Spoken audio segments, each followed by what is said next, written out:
이 보전 공고의 내용 어떠세요? 개인회생을 해준다는 걸까요? 안 해준다는 걸까요?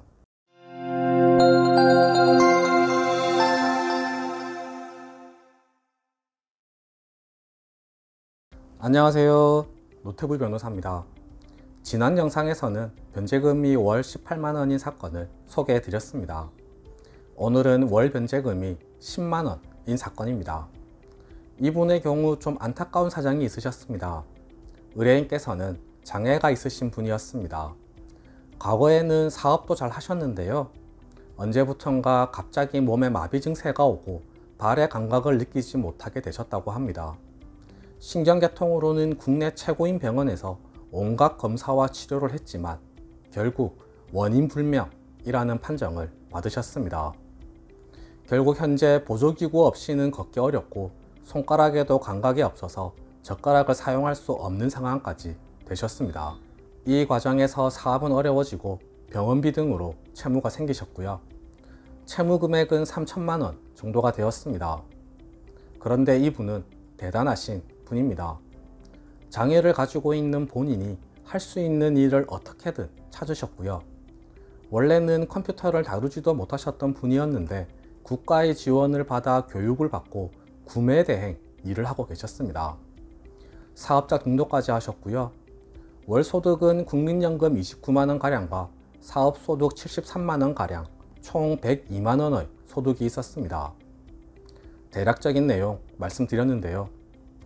개인회생을 알아보신 분이라면 한 가지 의문점을 가지셔야 합니다. 이분의 월 소득은 102만원 가량입니다.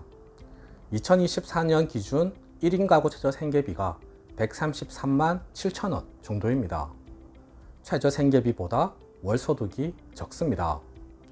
일반적인 경우 102만원의 소득으로는 개인회생이 불가능합니다. 개인 파산도 고민해 보았는데 이분의 상황이 개인 파산을 할 수 없는 상황이었습니다. 말씀드리기는 좀 어렵지만 개인 파산을 할 수 없는 상황이 존재하지 않았다면 아마 저희는 이분에게 개인 파산을 권해드렸을 겁니다.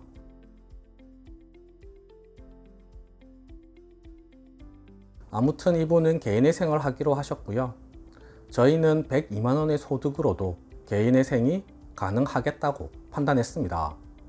장애가 있으셨고 채무중대 경위에 주식, 코인과 같은 사행성 채무는 없었고 적은 금액이지만 일정한 소득을 꾸준히 올리고 있었기 때문입니다. 그리고 이 사건에서는 한 가지 문제가 더 있었습니다.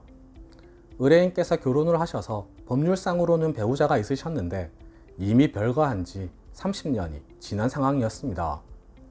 배우자의 서류를 제출해야 하는데 연락처조차 모르고 계셨습니다. 이 부분은 저희 사무실에서 해결해 드렸습니다. 이런 경우에는 저희가 법원에 사실조회 신청을 해서 서류를 확보하게 됩니다.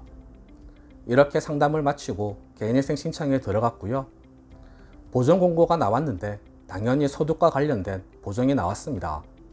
보시면 신청인의 수입을 고려하면 최저 생계비 이하이므로 다른 절차를 이용하는 것이 타당하다고 보입니다. 변제 기간을 60개월로 늘리거나 다른 절차를 이용하시기 바랍니다. 라고 되어 있습니다. 이 보전 공고의 내용 어떠세요? 개인회생을 해준다는 걸까요? 안 해준다는 걸까요? 해준다는 겁니다. 이 보전 공고의 내용을 제가 해석을 해보면 이 채무자는 개인 파산을 해야 되는데 왜 개인회생을 했나요? 개인 파산을 못하는 사정이 있나 보네요. 개인회생 할 거면 변제기간 60개월로 하세요. 60개월로 하면 개인회생 진행하게 해줄게요. 정도가 되겠습니다. 이분은 이렇게 월 변제금 10만원에 변제기간 60개월로 한 변제계획안이 개시결정까지 받았습니다. 변제계획안 소개해 드리겠습니다. 보시면 월 소득은 빨간색 박스 102만원 가량입니다. 생계비로는 파란색 박스 92만원 가량 인정받았습니다. 월 변제금은 녹색 박스 10만원입니다. 변제기간은 60개월이고요. 이 사건은 최저 생계비보다 낮은 월 소득으로 개인회생을 진행했고 월 변제금은 10만원으로 인정되어서 5년 동안 월 10만 원을 변제하는 것으로 3천만 원가량의 채무를 해결한 사건이 되겠습니다. 사실은 개인의 생이 안 되는 상황인데요. 채무자께서 장애가 있고 그럼에도 열심히 살고 있다는 점을 적절하게 어필하였기 때문에 법원의 배려를 받았다라고 생각하시면 되겠습니다. 네, 오늘 준비한 내용은 모두 말씀드렸습니다. 궁금하신 점이 있으시면 댓글에 남겨주시거나 전화주세요. 최대한 친절하게 상담해 드리겠습니다. 이상 노태우 변호사였습니다. 감사합니다.